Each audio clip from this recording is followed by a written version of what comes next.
Cuando hablamos de la posibilidad de que sí hubieron tropas francesas en Ucrania, es que esto, señores, está escalando y bastante. Un rumor, dicen algunos, fake news lo catalogan por otros lados. Pero si se comprueba, y desde Rusia entienden que es algo que ya está debidamente comprobado, la guerra llegará a un nuevo nivel. Ya lo advirtió, entre otros personajes, Dmitry Medvedev. Señores, no se van a poder esconder en el Palacio del Elíseo. Estamos entrando a un terreno pantanoso, sí, pero que es consecuencia de algo. Es más, Rusia también habla ya de esta posibilidad de utilizar armas nucleares. Se vienen maniobras de armas nucleares tácticas. Mientras tanto, la investidura de Vladimir Putin también pone los ojos del mundo sobre Rusia. Hay muchas cosas que conversar hoy.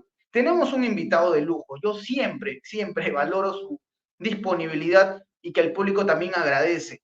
Fernando Moragón, él en su rol de analista internacional nos va a dar su mirada sobre esta semana que está cargadísima. Se viene también el día de la victoria en Rusia, en fin, insistimos, la guerra parece llega a un punto de quiebre. Bienvenido a Prensa Alternativa, Fernando Moragón. Muchas gracias, Celso. Como sabéis, para mí ya es una segunda casa y estar en Prensa Alternativa pues es fantástico y es, ya digo, comodísimo y me encanta estar con vosotros. A nosotros también, Fernando, para nosotros es un placer y quiero aprovechar esta conversación que tendremos para hablar de este tema.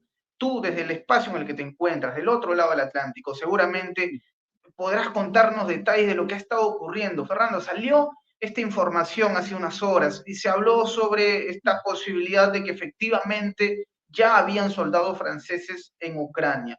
Un hecho que no pasa desapercibido, porque ya en Rusia lo han dicho. Si es que esto se ha demostrado, señores, la guerra va a tener a otros protagonistas. Francia, la OTAN, dicen, para hablar de una manera más general. ¿En qué momento nos encontramos, Fernando? Esta información sobre tropas francesas en Ucrania, para ti, parte de un rumor, simplemente amarillismo, o en verdad estamos en un momento en el cual París se metió con todo a la guerra? ¿Cómo lo ves, Fernando? Tema muy importante y complejo. Aquí hay que hacer una distinción que es importantísima para entender lo de los soldados franceses y de cualquier otro país. A ver, una cosa están los soldados franceses, británicos, norteamericanos, polacos, de cualquier país de la OTAN. Si van con su bandera oficial, incluso aunque no vayan con la bandera de la OTAN, pero van con la bandera polaca, la francesa, es decir, entran oficialmente en un conflicto. Y luego hay otra, que es cuando no entran con esa bandera oficial y se están mandando soldados que suelen aparecer como, entre comillas, mercenarios o como asesores, pero que en cualquier caso no entran en combate. Es decir, bueno, porque esta distinción es fundamental. Desde el principio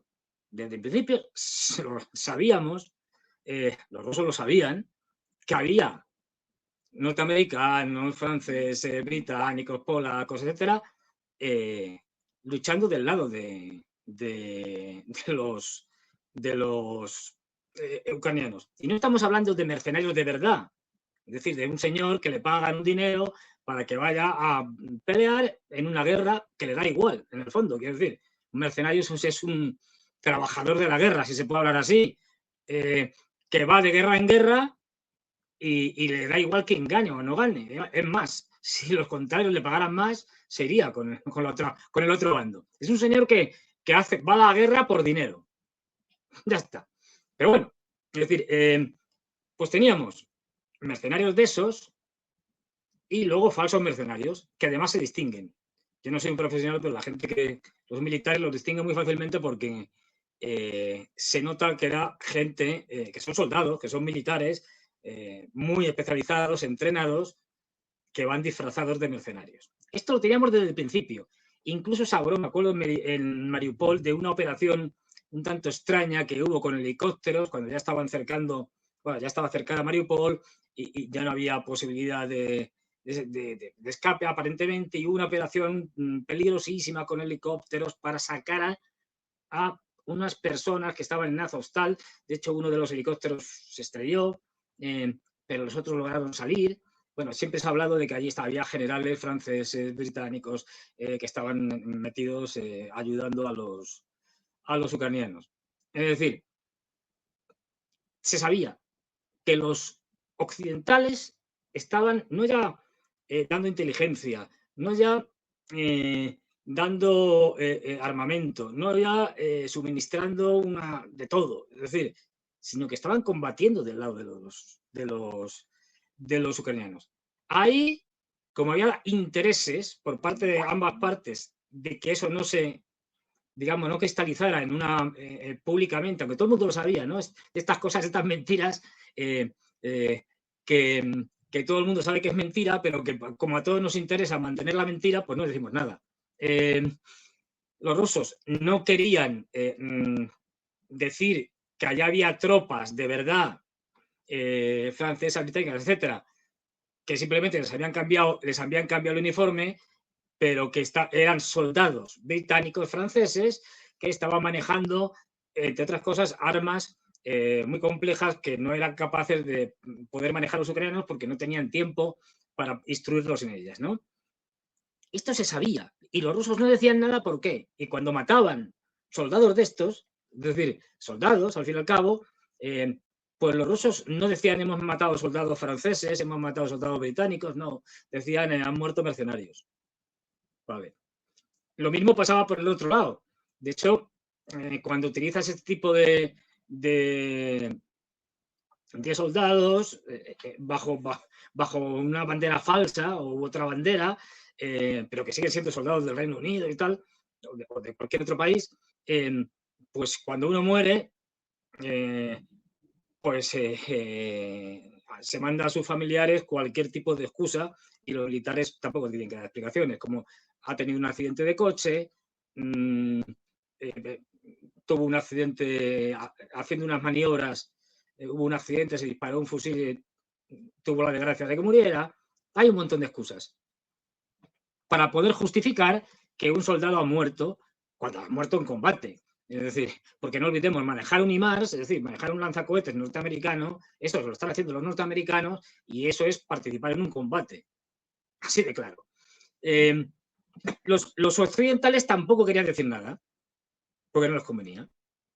No convenía decir públicamente al mundo, no, si ya estamos combatiendo allí contra los rusos, porque entonces ya no hay, o sea, se rompía la última barrera, es decir, que había, que es, bueno, los occidentales les ayudan con todo, pero no intervienen directamente. Pues no, se reconocía que se estaba interviniendo directamente y que ya se estaba luchando allí del lado de los ucranianos. Entonces, la OTAN no quería que eso se traspasara por las implicaciones además que tiene la OTAN, por los acuerdos entre los países miembros, etcétera. Hasta esto esta ficción se ha venido manteniendo hasta ahora, hasta que llegó el canciller Scholz y se vengó. Y se vengó, ¿cómo se vengó el canciller Scholz? Como hemos contado, pues presionado por británicos, por franceses. Había un acuerdo desde el principio de que los rusos tenían, vale, o sea, permitían, entre comillas, que los occidentales dieran misiles o cohetes a los ucranianos siempre y cuando no tuvieran un alcance mayor de los 300 kilómetros. Si estaban por debajo, Rusia miraría para otro lado.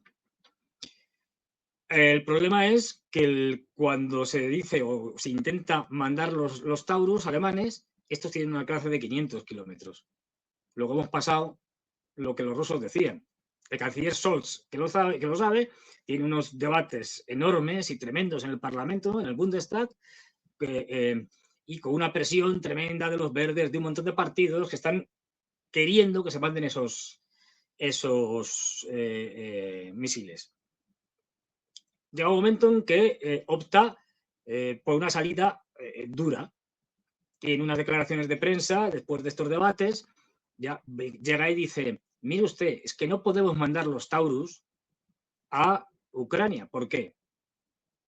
Porque estos sistemas son muy complejos, es una tecnología muy avanzada no se puede enseñar a los ucranianos a manejarlos y su mantenimiento en unas pocas semanas ni en unos meses. Esto requiere mucho tiempo y esto nos obligaría, dice Scholz, esto nos obligaría a que si mandamos los Taurus tenemos que también mandar las tripulaciones, es decir, tenemos que mandar los soldados que los manejan, que serían soldados alemanes. Luego esto nos implicaría directamente como Alemania como una parte del conflicto, puesto que los soldados alemanes estarían combatiendo con los misiles Taurus contra Rusia, porque los manejarían ellos y en última instancia decidirían ellos si los lanzan o no. Y aquí viene la bomba que dice Scholz. Y Scholz dice, no queremos que nos pase lo que ya están haciendo británicos y franceses que tienen sus tropas allí manejando su armamento de mayor tecnología. Es decir, Scholz reconoce oficialmente que tropas occidentales que están de países de la OTAN, como británicos o franceses, están luchando ya allí, soldados, contra los rusos. A partir de ahí los rusos, claro, ya no pueden mirar para otro lado. Pues si acaba de confirmar Scholz que los occidentales están luchando contra los rusos ya allí, y no le queda más remedio que pedir explicaciones, digamos de alguna manera. A partir de ahí entra también un nuevo componente. No olvidemos que Europa es un totum revolutum, es decir, un montón de países, de pequeños países, que generalmente no se llevan bien entre ellos. Unos mejor que peor, pero bueno. Y que además sobre el tema de Ucrania, como sobre otros temas, no hay consenso, no tienen acuerdo interno. Luego se están peleando por arriba, es decir, públicamente y por debajo, sin que se vea, constantemente. ¿Qué es lo que pasa? Que la respuesta a estos de los británicos, bueno, y de los franceses, sale Macron con lo de las propuestas estas que nunca han terminado de abandonar del todo, de mandar soldados, a la que nos referiremos ahora, y los británicos presionando con el tema del sistema Taurus, diciendo que no puede ser que ellos manden los Storm Shadow y los franceses los Scalpel y que estos se echen para atrás. Y empiezan a pelearse entre ellos, para que nos entendamos. Y a decir, tú, la culpa es tuya, no, la culpa es tuya, tú que no lo mandas, en fin. Con estos líos en la Unión Europea o en la OTAN, casi son lo mismo en el tema europeo, es cuando aparece esa noticia de supuestos soldados franceses que han sido ya mandados y que están allí, en Ucrania. Fíjate que lo primero que hemos dicho es que soldados franceses ya había desde el principio, como británicos, como polacos, como norteamericanos, o sea, lo que estaban disfrazados. Ahora, el problema es que si sale lo que hay soldados franceses, no es novedad, pues ya sabemos que están. La cuestión es si el Palacio del Elíseo reconoce que esos franceses que están ahí, entre comillas, no son mercenarios, sino que son soldados de la legión extranjera que están allí combatiendo del lado de los ucranianos. Ahí está el lío. Es decir, ahí es donde los franceses no han dicho ni sí ni no. Están ahí, más bien no que sí. La ambigüedad, Fernando, es el recurso que han apelado en todos estos últimos meses. La ambigüedad. Yo recuerdo mucho haberlo conversado contigo, Fernando, que tú, digamos, lo habías comentado en prensa alternativa. Estos señores pueden decir sí y el pasado mañana ese es un no, y el no puede convertirse en un sí con una facilidad, porque ellos pueden ahora mismo negar cualquier opción de enviar tropas, y cuando esto ocurra habrá una justificación. Por ejemplo, Estados Unidos, cuando envía los ATACMS a Ucrania, aclaran y dicen no tienen permitido ir más allá del territorio ucraniano. Pero luego aparece David Cameron, el ministro de Asuntos Exteriores británico, y dice, bueno, si Ucrania quiere utilizar este armamento para golpear a Rusia en su propio terreno, tiene la libertad de hacerlo porque esto es un conflicto. La ambigüedad, Fernando, esa bendita ambigüedad que ahora entra a tallar sobre todo en el asunto de la legión extranjera, los franceses metidos en el conflicto, y creo yo, Fernando, esto podría ser considerado por Rusia una motivación para empezar a golpear a Francia, o lo ves demasiado, quizás... No, yo creo que no, porque tampoco está claro lo de los... Porque se estaba hablando de un número muy reducido, de 100 franceses, es decir, de 100 soldados franceses, que, bueno, que estarían en una ciudad, creo que era Sloviansk, ayudando y tal. Ya digo, mientras Francia no reconozca que están allí y que son soldados franceses, pueden ser, entre comillas, mercenarios. Tampoco sabemos, estamos seguros de que realmente esta noticia sea cierta, ¿eh? Pero da igual. Claro.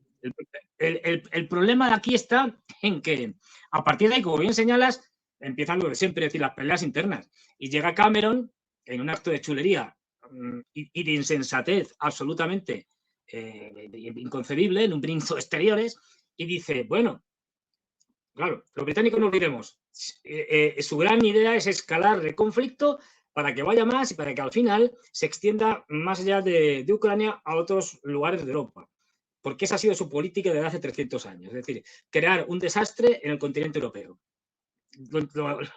Pasó en la primera, pasó en la segunda, quiero decir. Eso nos llevaría mucho a hablar mucho del tema de la política exterior británica, pero bueno, no es el caso. La cuestión es que Cameron dice, mire usted, nosotros le hemos dado misiles y no tenemos ningún problema para que los ucranianos los utilicen como quieran, como les dé la gana. Es decir, para que puedan atacar con esos misiles ciudades rusas, por ejemplo, rusas reconocidas internacionalmente, en la frontera internacional reconocida actualmente, ¿eh? No en la parte, digamos, donde está situado el conflicto, el Donbass, etcétera. No, a partir de ahí, esta provocación insolente de Cameron, junto con otras que pasan en Estados Unidos, fíjate, hasta el gobierno Biden resulta más cuerdo, entre comillas, que los británicos, que por cierto son mucho peores, tienen el colmillo más retorcido, son mucho más maquiavélicos, más hipócritas, más traicioneros, es decir, que los propios norteamericanos. Un representante, me parece que es el jefe de la minoría demócrata en la Cámara de Representantes, creo recordar, no estoy seguro, va y dice que lo que hay que hacer es, nada, dejarse de tontería, porque como todos asumen, y este es el contexto general, todo el mundo ya reconoce que los ucranianos van a perder y que la única posibilidad que tienen los ucranianos de no perder es que se envíen tropas OTAN allí o tropas de países de la OTAN en gran número y con buena cantidad de armamento para frenar a los rusos. Este es el problema de fondo. Es decir, no es que haya un estancamiento, es que los rusos están colapsando y ya hemos visto los primeros indicios o los primeros elementos, están triturando, colapsando el ejército ucraniano, que muy posible este verano colapsará definitivamente. Y si se quedan sin ejército, se acabó, como está pasando con la electricidad. Ahora mismo ya están teniendo problemas de electricidad por los ataques a las centrales hidroeléctricas y a las centrales térmicas de carbón. De hecho, Ucrania era un país suministrador de gas, que lo vendía, y ahora se ha convertido en un país importador, perdón, de electricidad, y ahora se ha convertido en un país importador, porque ya no tiene suficientes centrales eléctricas para poder suministrar y tiene que comprar electricidad a sus países vecinos. En este contexto es cuando Cameron lanza la bomba esta y, como te decía, desde Estados Unidos, este demócrata dice, no, vamos si hace falta, esto no puede ser. Si hay que mandar soldados norteamericanos a combatir del lado de Ucrania, se mandan. Inmediatamente, la administración Biden sale con un comunicado diciendo que ni borrachos, que para nada Estados Unidos va a mandar soldados a la guerra de Ucrania, que ni, vamos, pase lo que pase, desmarcándose así de las posiciones más intervencionistas. Porque no olvidemos una cosa que es importante. Las estrategias de Gran Bretaña y Estados Unidos no coinciden completamente en el tema de Ucrania como en otros temas. Y sobre todo porque para Estados Unidos Europa es un peón, si se quiere un peón muy gordo, pero un peón. Estados Unidos está viendo el mapa del mundo como gran potencia que es, como la gran potencia imperial. Y imaginaros el mapa del mundo y está viendo el frente occidental con Ucrania, con los europeos, está viendo las guerras en África, cada una con su propia idiosincrasia, está viendo otros conflictos como en Birmania, está viendo el conflicto de Oriente Medio, está viendo el incremento que está haciendo los propios Estados Unidos con sus aliados en el Pacífico contra China. Es decir, está manejando un montón de escenarios y al mismo tiempo con conflictos, digamos, diferentes y sus peones en el tablero de juego, como son los europeos, como son los japoneses, como son los coreanos del sur, como son los australianos.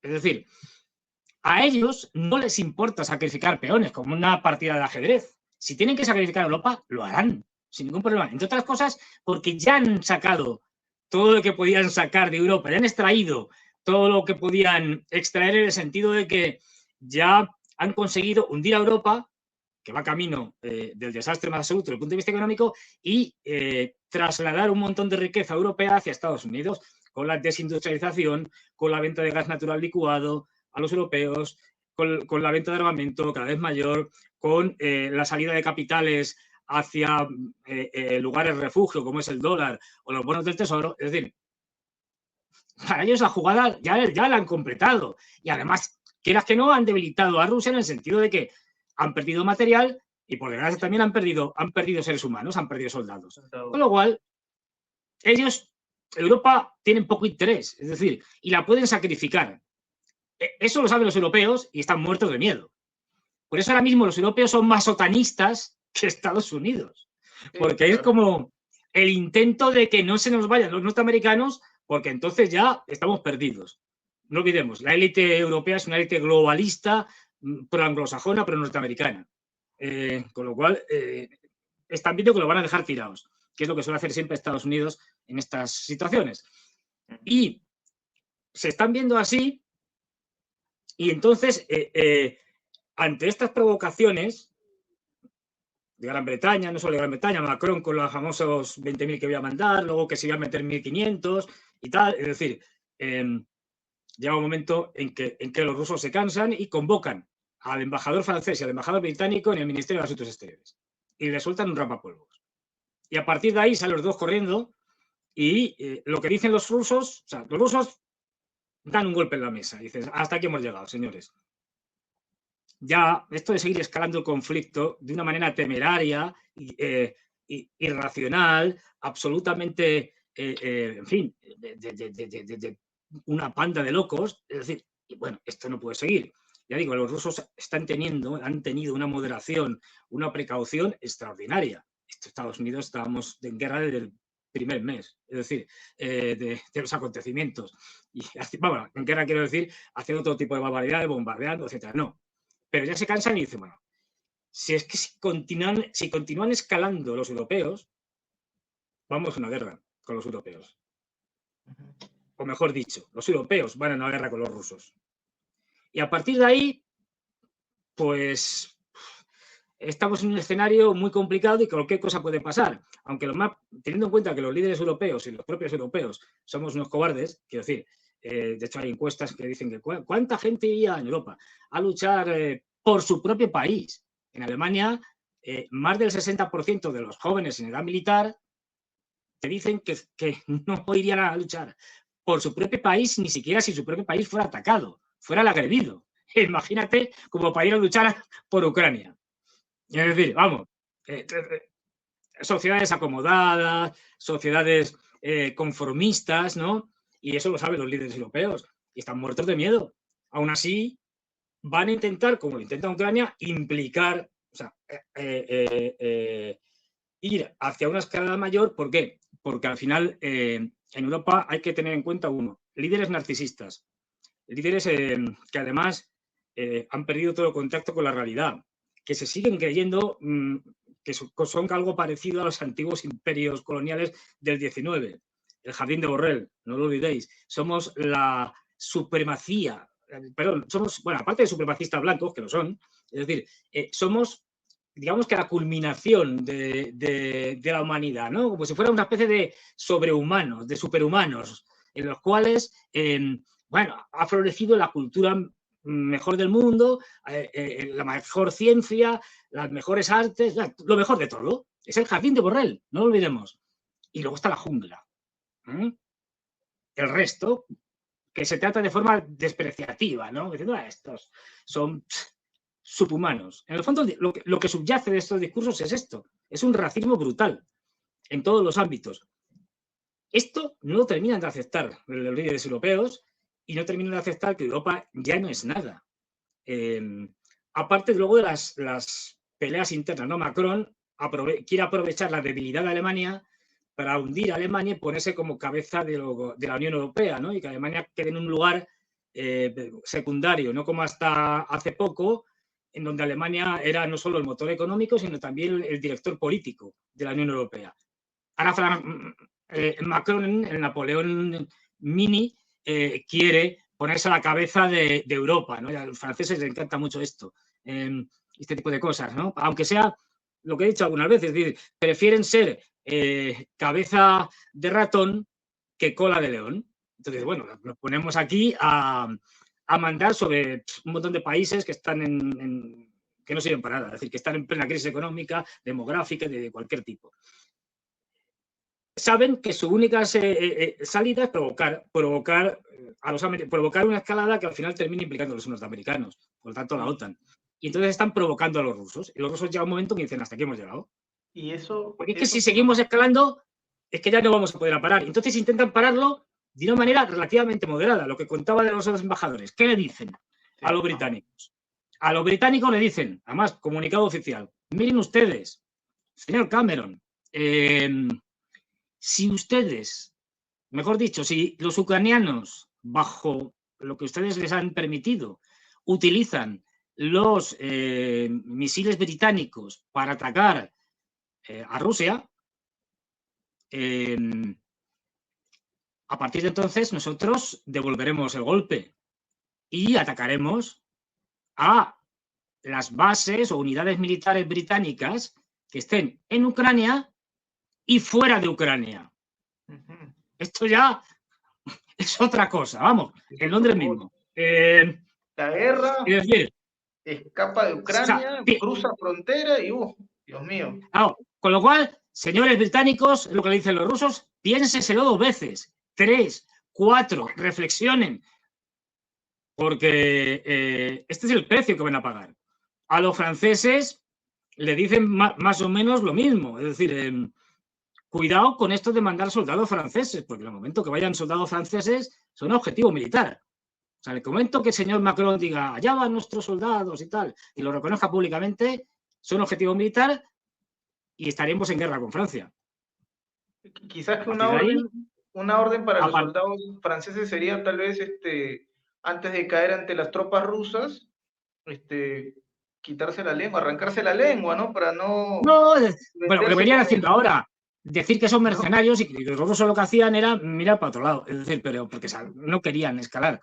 Pero es que hay más. Es que hay más. Es decir, es que entonces van y dicen, bueno, vamos a ver. Miren ustedes. Como el tratado, bueno, durante todo este siglo XXI, los norteamericanos han ido saliendo de todos los tratados que firmaron de armas nucleares y no nucleares, uno detrás de otro. Solo firmaron uno nuevo, que fue con Obama, el START 3. Bueno, y que termina dentro de 2 años, creo. No me hagáis mucho caso, porque fue una prórroga en lo que estamos y la cosa no pinta bien. Que es el Tratado de Armas Nucleares Estratégicas, es decir, de los famosos misiles intercontinentales. Bueno, pero es que entre los muchos tratados de los que se salieron los norteamericanos, se salieron del Tratado de Pruebas Nucleares. Se firmó un tratado de pruebas nucleares en el cual los firmantes se comprometían a no realizar más pruebas nucleares en su territorio. Ya sabemos que al principio de la Guerra Fría de los años 50 y 60, tanto norteamericanos como soviéticos y luego franceses o británicos se dedicaron a poner bombas en el atolón de Bikini, en Siberia, y tal, bueno, en Kazajstán, es decir, en un montón de sitios, para hacer pruebas nucleares, para experimentar las capacidades, etcétera. Tanto pruebas se hicieron aéreas, como pruebas marítimas, como subterráneas, que eran las menos terribles, digamos, de todo lo malo. Eso, viendo que aquello ya no hacía falta, ¿por qué? Porque ya había una capacidad de computación suficiente y de simulación para saber, para hacer una simulación de una prueba con todos los parámetros y saber cómo funcionaba, ya no hacía falta hacerlas realmente, físicamente. Entonces se firmó ese tratado. Los norteamericanos se salieron. Entonces los rusos, claro, dijeron, hombre, nosotros tontos no somos. Si los norteamericanos se salen, nosotros también. Y eso hace un par de meses, me parece que fue Putin lo dijo, que se salían del tratado de prohibición de pruebas nucleares. ¿Qué significa esto? Que ahora van y dicen, pero fíjate, como una advertencia ya muy, muy seria, pero fíjate que aún así están siendo moderados para lo que están haciendo los occidentales. Vamos a ver, vamos a hacer, y lo anuncian con tranquilidad, vamos a hacer unas maniobras que van a, en el Distrito Militar Sur, es decir, en la zona cercana al conflicto, en el sur, vamos a hacer unas maniobras, unos ejercicios en los cuales vamos a probar nuestras armas nucleares tácticas, de las que también se salieron los... Bueno, nunca ha habido un acuerdo claro, si mal no recuerdo, pero de las que tampoco se quiso hacer nada por parte de los norteamericanos, ¿no? Entonces dicen, bueno, no te dicen más. Es decir, vamos a hacer... Es decir, no te han dicho si esas pruebas con armas nucleares tácticas que pueden ser lanzadas desde aviones o incluso desde artillería, para que nos hagamos una idea, pues son bombas más pequeñas, son bombas de teatro, que se utilizan para atacar, o sea, no tienen la capacidad que tienen las otras para atacar zonas que no están ni a muy larga distancia y por lo tanto son están más concentradas en destruir, por ejemplo, centros de comunicaciones o centros de mando, etc. Digamos, ¿no? Claro. Sí, pero no dejan de ser nucleares. Claro. Aunque sean, no dejan de ser nucleares, es decir, pero bueno. Y entonces te dicen que van a hacer esas pruebas. Lo que no te dicen es si van a hacer esas pruebas con cargas convencionales, es decir, vamos a lanzarla a ver si funciona el misil o lo que sea que lancemos y cae donde tiene que caer, o a lo mejor le ponemos una carga nuclear y lo probamos en nuestro territorio, puesto que ya no estamos en el tratado de prohibición de ensayos nucleares. Y como primero se salieron los norteamericanos, pues ya sabemos quién rompió la baraja. Pero que lo lanzan como una señal muy seria, diciendo, mirad, en nuestro territorio vamos a hacer esto, pensároslo, vamos a desescalar, porque como esto siga hacia adelante, vamos a tener un problema muy gordo y es que vamos a acabar en una guerra nuclear. Y aquí sí que se acaba todo. Es decir, pues bueno, aún así los europeos siguen provocando, ¿no? Llega el canciller Scholz hoy, después de todo esto, y dice, Alemania está dispuesta a mandar 35.000 hombres para en un hipotético combate contra los rusos. Seguimos provocando y soltando barbaridades. Yo, sinceramente, me puedo equivocar, obviamente, pero conociendo a los europeos y el grado de incompetencia en el que están sumidos, de ideología que te evita ver la realidad, de infravaloración o valoraciones absolutamente erróneas sobre todo lo que está pasando, yo me temo que vamos a la guerra. Es decir, que los europeos van a terminar provocando a los rusos en Ucrania y además, como hay un plan B, es decir, si cae Ucrania antes de que la cosa vaya más, la liamos en Moldavia.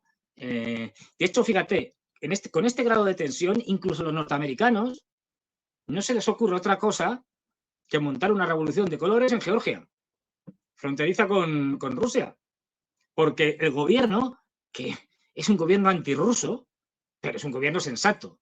Es decir, se puede ser antirruso y sensato. Dice, a ver, yo tengo frontera con Rusia. Es decir, tuvimos la guerra del 2008, donde el absolutamente impresentable de Saakashvili, que era el presidente en ese momento de Georgia, lanzó un ataque contra Osetia del Sur, que era un territorio que se reclamaba independiente y que para evitar que el conflicto se habían puesto tropas rusas de interposición en la zona fronteriza entre Osetia del Sur y Georgia. Bueno, pues el charado de Saakashvili, con el beneplácito de los norteamericanos, ataca a esas tropas rusas en la frontera e invade Osetia del Sur.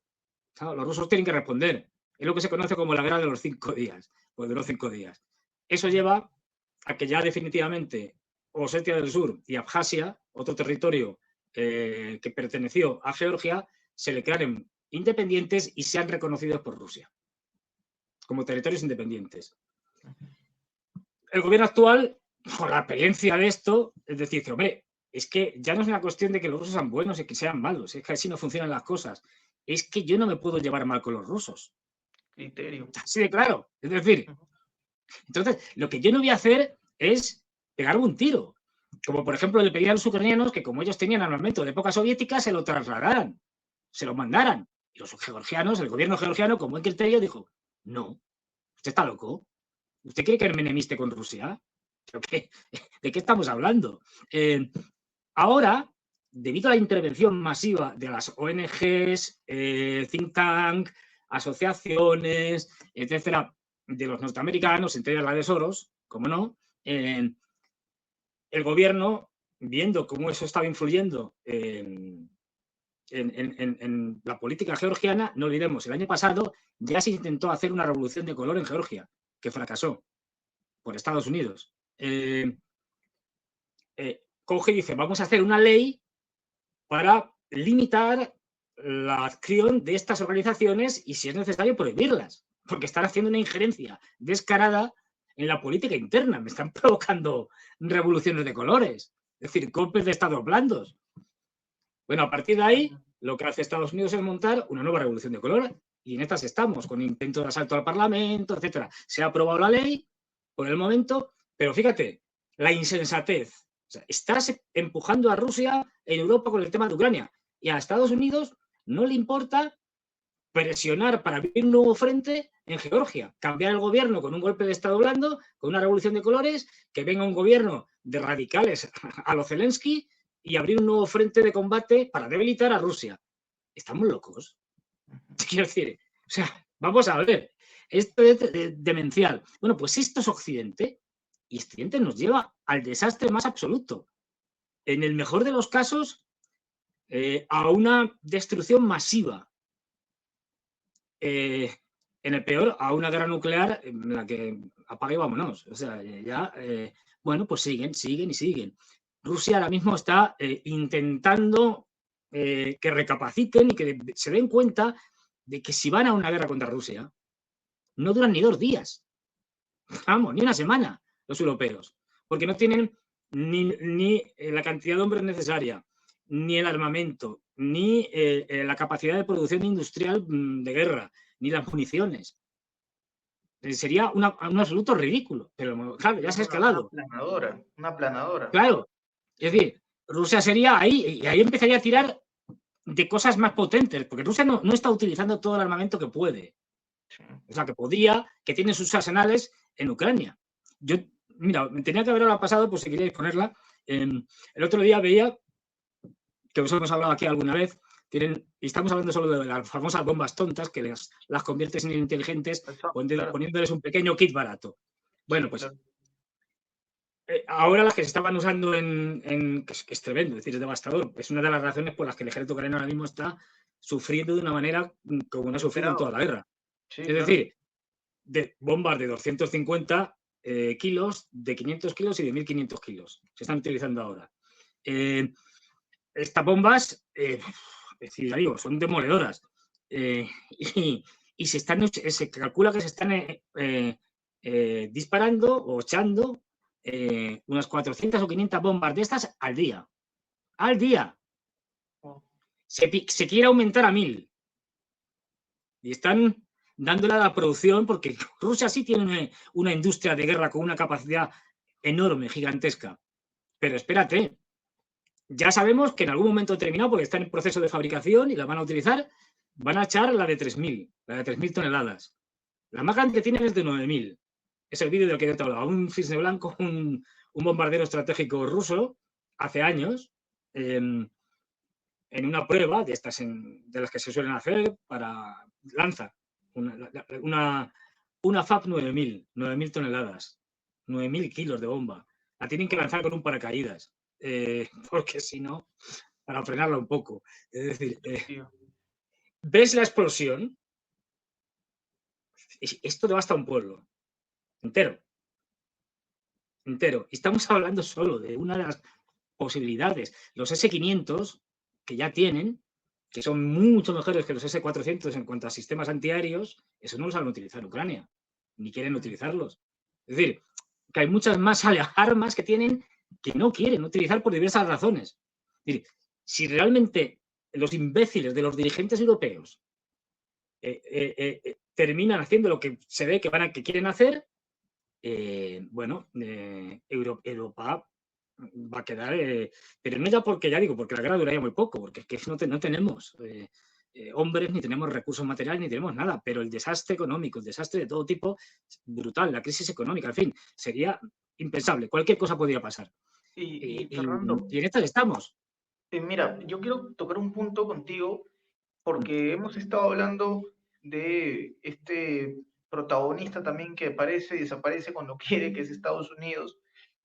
Y hay un mensaje que Dmitry Medvedev ya ha podido poner, digamos, los pies sobre la tierra, entiendo yo, a los políticos estadounidenses, sobre todo al Congreso, porque Medvedev dice, bueno, si es que ustedes que están promoviendo la guerra finalmente se meten en el conflicto, vamos a escalar de modo tal que ni siquiera se van a poder esconder en el Capitolio. Un mensaje que llega a Estados Unidos. Y yo me pregunto, Fernando, si veremos quizás en algún momento este conflicto a Estados Unidos siendo parte de esta lista negra que seguramente ya tiene elaborada Rusia. Llegaremos a ese nivel en el cual Rusia finalmente decida poder cruzar esta zona del mundo, Europa, para golpear también a Washington, o estamos quizás en un escenario más lejano de lo que esto podría ser? No, espero que no, porque simplemente lanzar una bomba sobre Washington es una guerra nuclear completa y se acabó. Es decir, no. Claro. A ver, Dmitry Medvedev tiene su papel. Esto es como dentro de la administración rusa, que hay un montón de gentes, de personas con además diferentes ideas, incluso contrapuestas, hay una lucha interna. Dmitry Medvedev, en Rusia es cuando quitas a alguien de un puesto importante, una de las formas para que esa persona no se sienta, digamos, menospreciada, sobre todo cuando es una persona muy importante, es ascenderle a algo que en realidad tiene menos poder que lo que era antes.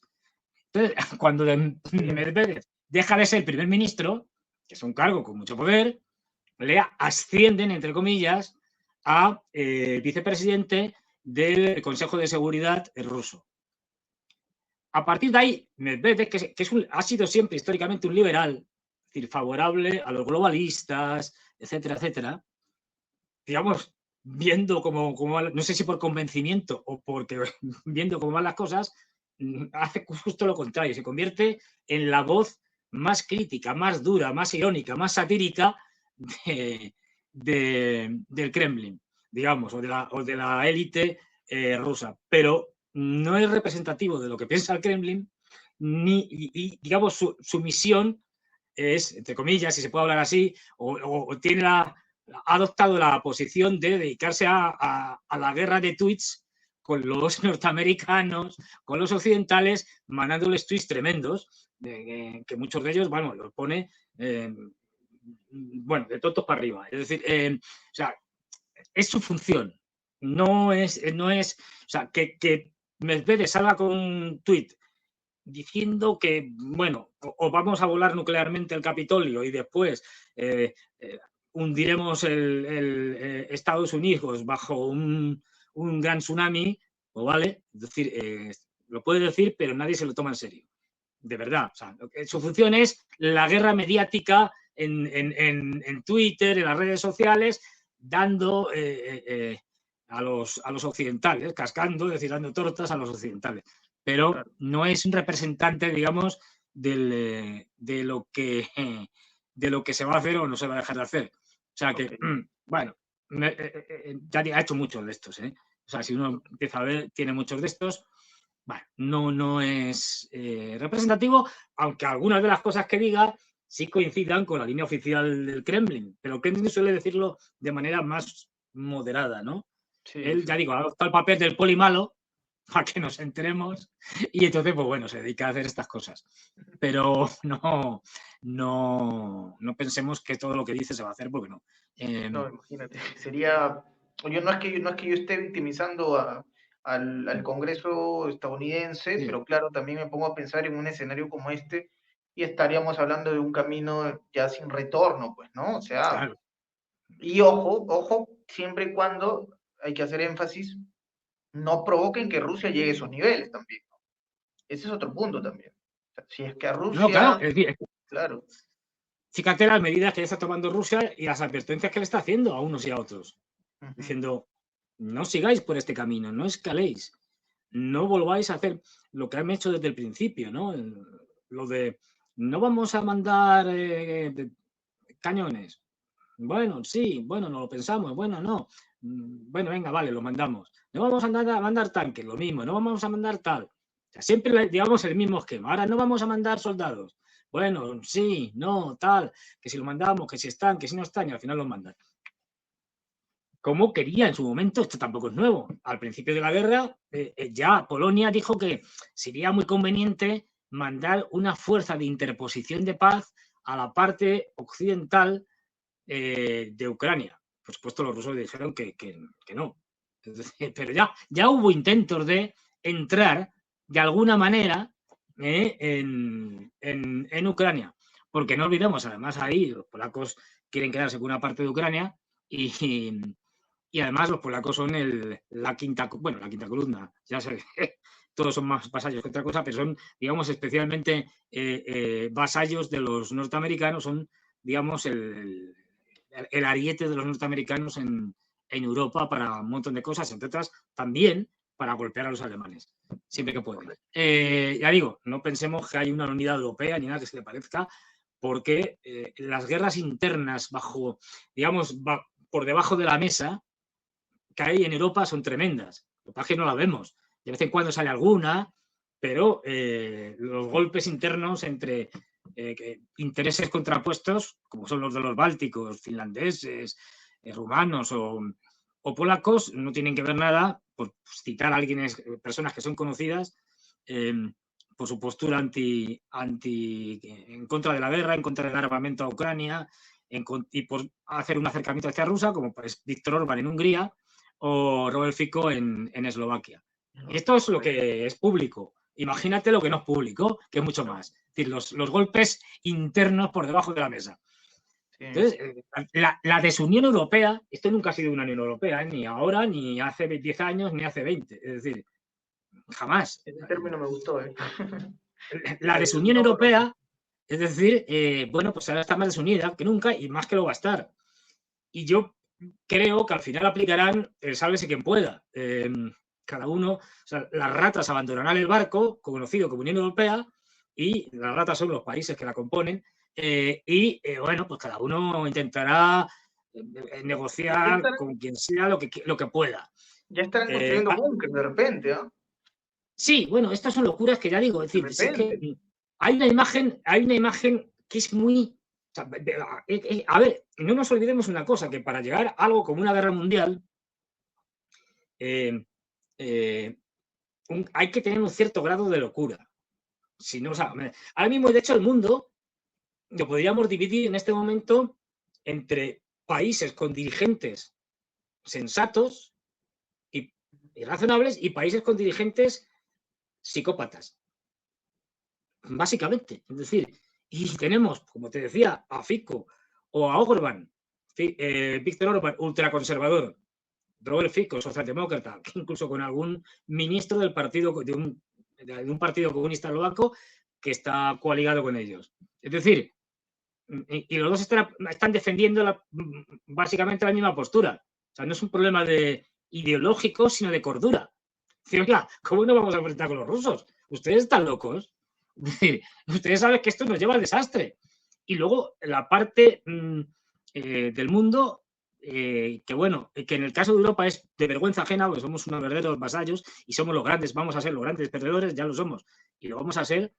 Y luego Estados Unidos, que lo que tiene muy claro es que, y yo cada vez, vamos, en esto estoy más convencido, es un imperio en decadencia, lo saben, no son tontos, es un imperio en decadencia un imperio que va a ser sobrepasado tecnológicamente, bueno, productivamente ya lo es decir, pero vamos, tecnológicamente, en producción, en todo, por China, incluso militarmente, y no les queda tiempo.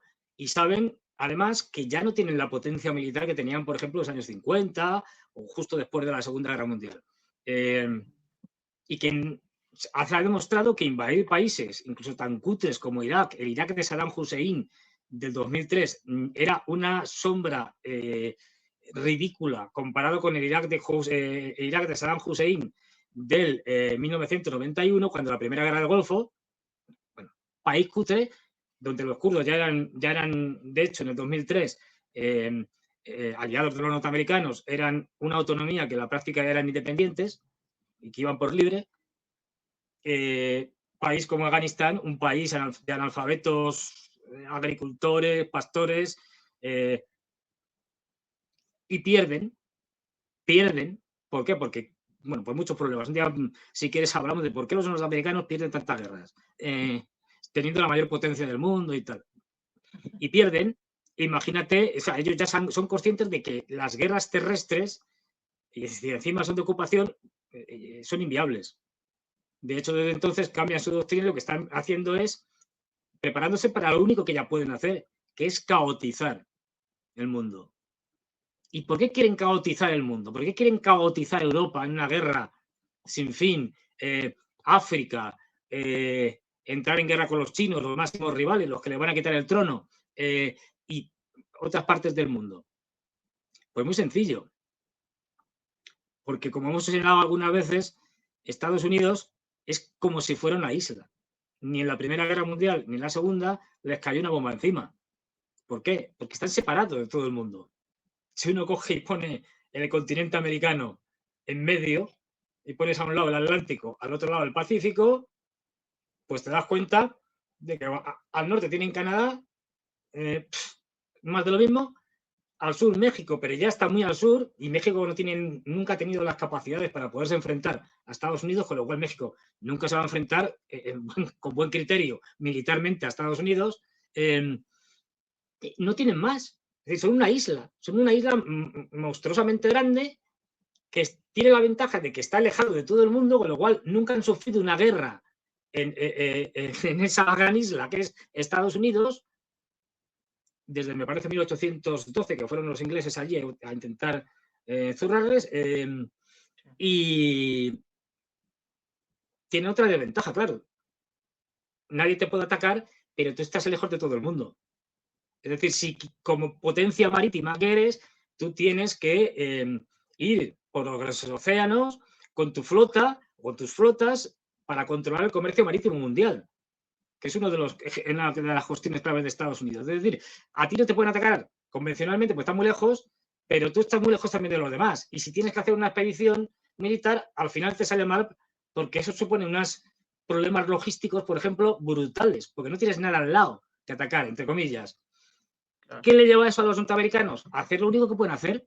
Dicen, ¿cómo salimos de la crisis del 29? Del gran crack bursátil del 29 en Wall Street, y del que era muy consciente Franklin Delano Roosevelt. Roosevelt lo tiene muy claro, con una guerra, participando en una guerra mundial. Por eso Roosevelt, durante la Segunda Guerra Mundial, hace todo lo posible por entrar en la guerra. ¿Y por qué quiere Roosevelt entrar en la guerra? ¿Para defender a los primos británicos? No. Es decir, porque es la única manera que ve de reactivar la capacidad productiva de Estados Unidos. Por eso esas luchas internas entre Roosevelt y los aislacionistas norteamericanos, que no querían saber nada de la guerra. De hecho, entran en la guerra y la capacidad productiva de Estados Unidos crece de una manera exponencial y se convierte en la primera economía del mundo, con más de la mitad del PIB mundial. Desde entonces no han hecho más que caer. Pero, quiero decir, ¿cómo evitamos otra vez el desastre? Pues con una guerra mundial que reactive la economía norteamericana y que proteja el gran elemento que tienen ahora mismo de fuerza los norteamericanos, el dólar. ¿Y cómo lo consigo? Caotizando, haciendo que se peguen unos contra otros. Y si consigo, esto no creo que suceda, pero si consigo pero que los indios se peguen con los chinos, encantados de la vida, porque los BRICS se van a la porra. Es decir, caotizar. De ahí que Pepe Escobar, que es un tipo muy interesante, un analista brasileño muy interesante, llame a Estados Unidos el imperio del caos. Sí, es verdad, lo que le interesa es generar caos. Entonces, eso es lo que, desde el punto de vista de los norteamericanos, puede salvar la primacía norteamericana sobre el mundo. Caotizar el mundo con muchas guerras, con muchos frentes. No. La exportación de la guerra, del conflicto. Es un sello, definitivamente, Efectivamente. Fernando. Aparte que tiraría de la industria de armamento, como está tirando ahora, pero mucho más, de complejo militar e industrial. Sí. Pero bueno, la cosa, estoy simplificándolo mucho, la cosa es más compleja y habría que ver si esta estrategia les funcionaría ahora como les funcionó en la Segunda Guerra Mundial. Pero bueno, Fernando, mira, hemos tenido una conversación muy rica, ya aquí en la producción me hacen énfasis en un punto. Primero que todo, agradecerte. Y segundo, no podemos irnos de esta conversación sin la reflexión, Fernando. Una reflexión para nuestros pueblos, incluso también a mucha gente que nos ve desde el otro lado del continente, ¿sí? Que tal y como tú, Fernando, quizás no son latinoamericanos, pero también hay una hermandad, porque finalmente somos seres humanos y queremos el bienestar del planeta. No queremos que esto se salga de control, porque solamente hay un planeta, una Tierra, ¿no? Entonces, necesitamos que entremos en razón en lo que está ocurriendo. ¿Qué mensaje te gustaría dejar, Fernando, para poder concluir esta conversación tan rica como siempre? Pues mira, hoy especialmente uno.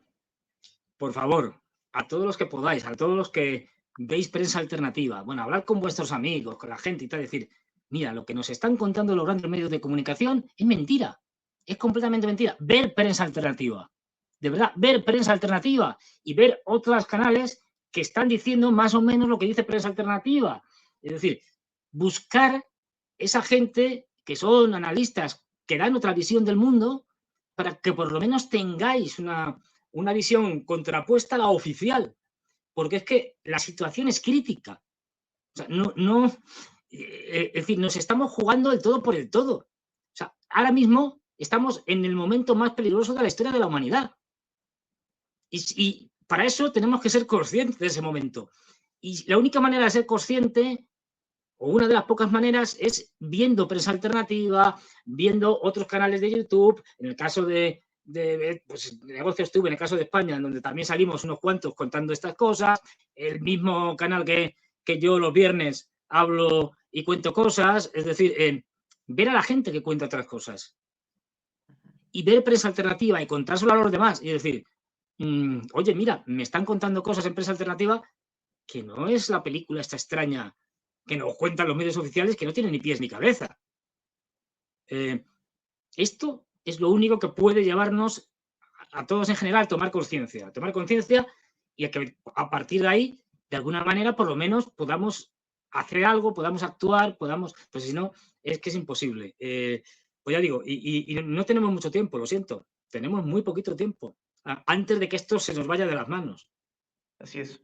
Ya lo saben, entonces agradezco a Fernando por esa invitación al público y también que pueden ver a Fernando en DMP Geopolítica. Vamos a colocar en la descripción el horario, los viernes, entendemos, y el horario para que usted pueda sintonizar este canal también, hermano de MP Geopolítica, donde podrá escuchar la voz autorizada de Fernando Moragón, un analista internacional, a quien yo voy a agradecerle siempre que tengamos estas pláticas, alguien a quien admiro por su capacidad de entender esto y saber cómo explicarlo también, que es otra de las cosas que yo disfruto mucho de estas conversaciones con Fernando, la posibilidad de entender lo que hay más allá de lo que nosotros estamos viendo. Te agradezco, Fernando, nuevamente por tu gentileza. Espero tenerte pronto en otro espacio, en otro programa aquí, para conversar más sobre esta película que tiene multigénero, ¿no? A veces es de terror, a veces es de comedia, a veces es drama, varía mucho, pero no deja de tener el interés de parte de la gente porque es un asunto global. Fernando Moragón, gracias por estar en Prensa Alternativa. Querido público, también ustedes, muchas gracias por su sintonía. Estaremos volviendo muy pronto. Mi nombre es Enzo Enchante. No se olviden dejar like, suscríbanse a Prensa Alternativa, a DMP Geopolítica también, canal hermano que tiene mucha información y analistas de nivel del señor Fernando Moragón. Gracias por esto. Nos reencontramos en una próxima oportunidad. Hasta pronto. Gracias a todos. Gracias a vosotros.